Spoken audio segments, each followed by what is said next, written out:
Incendi, fumo nei corridoi, letti e barelle scaraventati dalle scale. È lo scenario trovato dalla Polizia di Stato nell'ex casa di Cura Breda, a Ponte di Brenta, a Padova, dove tre giovani padovani, due diciottenni e un ventenne, sono stati sorpresi all'interno della struttura abbandonata dopo un raid vandalico. L'intervento è scattato in via Chilesotti dopo la segnalazione del custode che aveva notato un'intrusione abusiva e la presenza di una persona sul tetto dello stabile.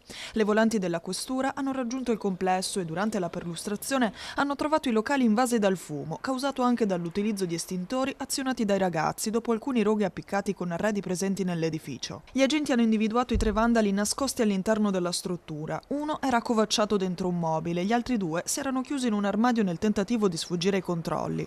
Dai successivi accertamenti sono emersi numerosi danneggiamenti: centraline elettriche divelte, plafoniere distrutte, bagni vandalizzati e sedie per deambulazione lanciate nel vano scale.